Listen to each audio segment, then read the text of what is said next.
বিধানসভায় বিরোধী দলের মর্যাদা নিয়ে জটিলতা। অভিষেক চিঠি দিয়ে জানিয়েছেন পদাধিকারীদের তালিকা কবে বৈঠক হলো, কারা সম্মতি দিয়েছে।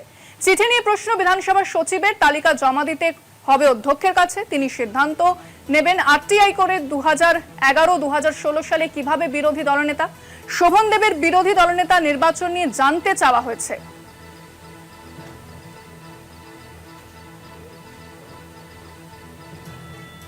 কবে বৈঠক হলো, কারা সম্মতি দিয়েছে, ইতিমধ্যেই কিন্তু এই প্রশ্ন উঠে গিয়েছে বিরোধী দলনেতা কারা ঠিক করেছে সেই নিয়ে। এ বিষয়ে আরো বিস্তারিত কথা বলবো। আমাদের সঙ্গে নিউজরুমে রয়েছেন প্রতিনিধি দেবাশিস সেনগুপ্ত। দেবাশিস, আমরা দেখলাম এর আগে যখন পরিষদীয় দলের যে কর্মসূচি হলো সেখানেই এত কম সংখ্যক বিধায়ক, এবার বিরোধী দলনেতা যে নির্বাচিত করা হয়েছে সেখানেও একটা জটিলতা, অর্থাৎ জটিলতা এবং কোথাও একটা জমি হারিয়ে যাচ্ছে, সেই লড়াইয়ের জায়গাটা তৃণমূল হারাচ্ছে, সেটাই কি উঠে আসছে দেবাশিস? দেখো, প্রথমে জানিয়ে রাখি যে যখন দলের মধ্যে পক্ষ থেকে সমস্ত বিজয়ী বিধায়কদের নিয়ে বৈঠক করেছেন তৃণমূল কংগ্রেস, তারপরে তারা সর্বসম্মতি ক্রমে বিরোধী দলনেতা হিসাবে বর্ষীয়ান বিধায়ক শোভনদেব চট্টোপাধ্যায়ের নাম তারা ঠিক করেছিলেন এবং তার পরবর্তীকালে মুখ্য সচেতক হিসাবে সেখানে ঠিক করেছিলেন নাম, সেখানে ফিরহাদ হাকিমের ছিল, অসীমা পাত্রর নামও সেখানে ছিল, আর 4 জন নাম তারা দিয়েছিলেন দলের পক্ষ থেকে যারা বিধানসভায় পরিষদীয় দলটাকে চালাবেন। সেই জায়গায় দাঁড়িয়ে থেকে যখন তার অধ্যক্ষের কাছে অভিষেক বন্দ্যোপাধ্যায়ের প্যাডে, সর্বভারতীয় সাধারণ সম্পাদকের প্যাডে চিঠি দেওয়া হয়েছিল, সেই চিঠির পরিপ্রেক্ষিতে দেখা গেছে যে বিধানসভাতে কিন্তু তাদের বিরোধীদের জন্য যে বরাদ্দ যে কক্ষ, সেই কক্ষে তাদেরকে বসার অনুমতি অধ্যক্ষ দেননি এবং তা নিয়ে কিন্তু বিধানসভার যিনি সচিব আছেন সৌমেন্দ্রনাথ দাস, তিনি আজকে সাংবাদিক সম্মেলন করে স্পষ্টভাবে জানিয়ে দিয়েছেন যে চিঠি দেওয়া হয়েছে তৃণমূল কংগ্রেসের সর্বভারতীয় সাধারণ সম্পাদকের পক্ষ থেকে, সেই চিঠিতে সেখানে যেদিনকার তারা মিটিং করেছে, বৈঠক করেছেন, সেই বৈঠকের কবেকার সেই বৈঠক হলো, বৈঠকে যে রেজলিউশন যে হয়েছে, কারা কারা এই শোভনদেব চট্টোপাধ্যায়ের যে বিরোধী দলনেতা হবেন তারা কোন বিধায়করা স্বাক্ষর করেছেন, সেখানে মুখ্য সচেতক হিসাবে ফিরহাদ হাকিমের নাম, তাকে কোন বিধায়করা সমর্থন করেছে, সেই সম্বন্ধে রেজলিউশন কোনো কপি পাঠানো হয়নি। সেই কপি যখন অধ্যক্ষর কাছে পাঠালে অধ্যক্ষ বিবেচনা করবেন যে বিরোধী দলনেতা কে হবেন। এটা পুরোটাই কিন্তু বিধানসভার অধ্যক্ষ তার কিন্তু নিজস্ব বিয়ের মধ্যে রয়েছে, অর্থাৎ তিনি ঠিক করবেন এই বিষয়টা নিয়ে। সেই জায়গা থেকে প্রশ্ন হচ্ছে যে শুভেন্দু চট্টোপাধ্যায় ইতিমধ্যে যেটা জানিয়েছে সাংবাদিকদের কাছে যে তিনি একটি আরটিআই করেছেন, সেই আরটিআই জানতে চেয়েছেন যে 2011 সাল এবং 2016 সালে ঠিক বিধানসভার বিরোধী দলনেতা কীভাবে ঠিক করা হয়েছে সে বিষয়টা।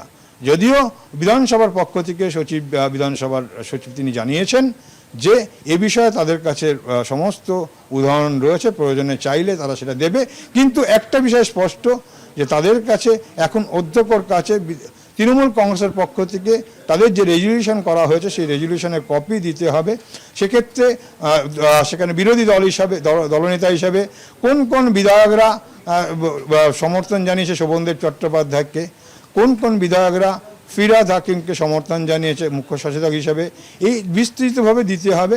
সেই অধ্যক্ষর কাছে জমা পড়ার পর অধ্যক্ষ সিদ্ধান্ত নেবে এবং এটাই হচ্ছে দস্তুর, এটাই নিয়ম, এমনটাই কিন্তু জানিয়েছে সরাসরি সাংবাদিক সম্মেলন করে বিধানসভার প্রিন্সিপাল সেক্রেটারি সৌমেন্দ্রনাথ দাস, তিনি কিন্তু এমনটাই জানিয়েছে। অর্থাৎ বলা যেতেই পারে যে এই এখনও পর্যন্ত সেই বিধানসভার বিরোধী দলনেতা নিয়ে কিন্তু সেই জটিলতা এখনও পর্যন্ত চলছে, এখনও রয়েছে। তবে আরটিআই জবাবের জন্য অপেক্ষা করে রয়েছে তৃণমূল কংগ্রেসের থেকে ঠিক করা বিরোধী দলনেতা শোভনদেব চট্টোপাধ্যায়, এবং যদিও এখনোভাবে বিধানসভায় সরকারিভাবে বিরোধী দলনেতা তিনি ঘোষণা করা হয়নি, কিন্তু তৃণমূল কংগ্রেস ইতিমধ্যেই ঠিক করেছে। কিন্তু সেই সংক্রান্ত যে কাগজের কিছু বিধিনিষেধ, কাগজের যে দরকার আছে, সেই কাগজের জায়গা থেকেই কিন্তু এই মুহূর্তে আটকে রয়েছে এবং ভবিষ্যতে এর কিছুদিনের মধ্যেই হয়তো এই সংকট কেটে যাবে। কিন্তু আরটিআই জবাব দেওয়ার জন্য কিন্তু রাজ্য বিধানসভা প্রস্তুত রয়েছে, এমনটাই কিন্তু স্পষ্ট জানিয়েছেন বিধানসভার প্রিন্সিপাল সচিব, অর্থাৎ সেক্ষেত্রে সৌমেন্দ্রনাথ দাস, তিনি স্পষ্ট জানিয়ে দিয়েছেন যে তারা ওয়ার্টের উত্তর দেবে, তাদের কাছে সেই উদাহরণ আছে, চিঠি আসলে তারা উত্তর দেবে।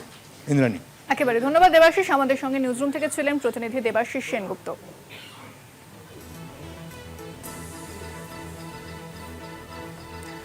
এই বিষয়ে বিধানসভা সচিব সৌমেন্দ্রনাথ দাস তিনি কি বলেছেন শোনাব আপনাদের।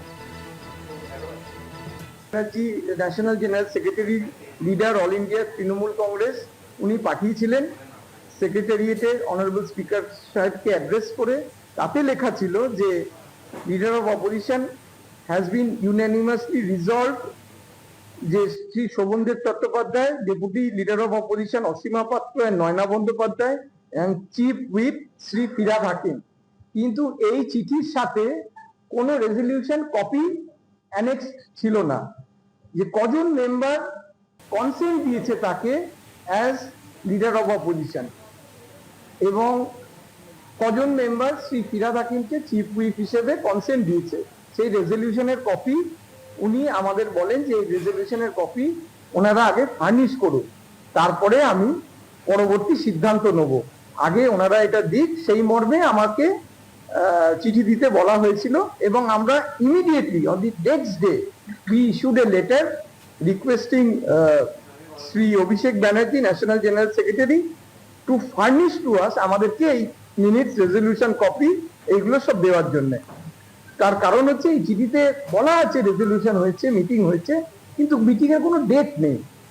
কবে মিটিং হয়েছে, কজন সই করেছে, কারা কারা কনসেন্ট দিয়েছে, আমরা এই চিঠি থেকে স্পিকার সাহেব বুঝতে পারেননি। সুতরাং উনি এটার উপরে বেস করে কোনো সিদ্ধান্তে আসতে পারেননি।